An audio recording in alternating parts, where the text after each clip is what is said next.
my name is Teacher Celine, and today we're gonna have fun learning together. Let's start our day with a fun song. Just follow Teacher Celine. Let's sing our alphabet song together. Are you ready? Let's get started. A, B, C, D, E, F, G, H, I, J, K, L, M, N, O, P, Q, R, S, T, U, V, W, X, Y, and Z. Now I know my ABCs. Next time, won't you sing with me? Yay! Our lesson for the day is the letter A. Remember, recognizing, knowing the sounds, and learning how to write the letters, the road to literacy. What letter is this?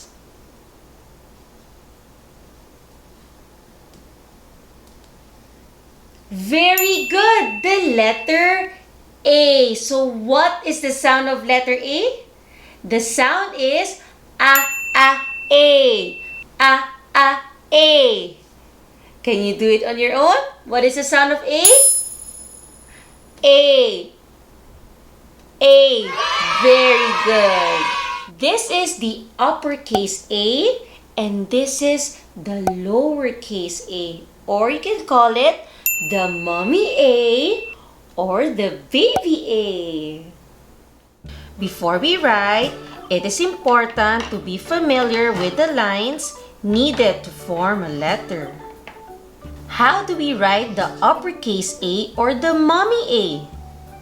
How many lines do you see? Can we count?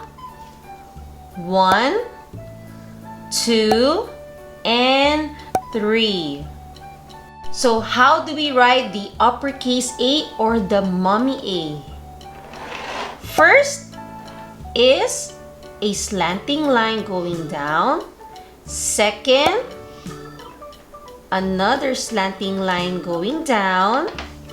And the last one or the third one is a sleeping line. Mommy A. We are now done with the uppercase A or the mommy A. Next is the lowercase a or the baby A. So how many lines do we need? Can we count? 1 and 2. So how do we write baby A or lowercase a?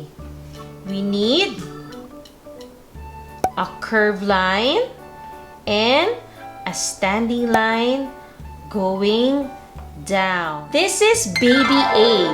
Really simple, right? Again, this is called alphabet. If you don't have this learning toy, you can use clay. Again, how many lines do we need to write mommy A or uppercase A? 1, 2, and 3. Let's try it with clay. I prepared 3 balls of clay to make 3 lines. Let's make our first line. Done with our first line. Now let's do our second line. Done with our second line. Let's make the third and last line. Now we're done with the third and last line. How we did it with alphabet earlier, let's count how many lines we need to write letter A. 1, 2, and 3. How do we write uppercase A or mommy A? First is one slanting line going down. Second, slanting line going down. Third and last, sleeping line. Mommy A. Now let's do the lowercase a or the baby A. How many lines do we need again? Let's count. 1 and 2. Curved line and standing line going down. I prepared 2 balls of clay to make 2 lines needed for baby A. Let's make line number 1, the curve line.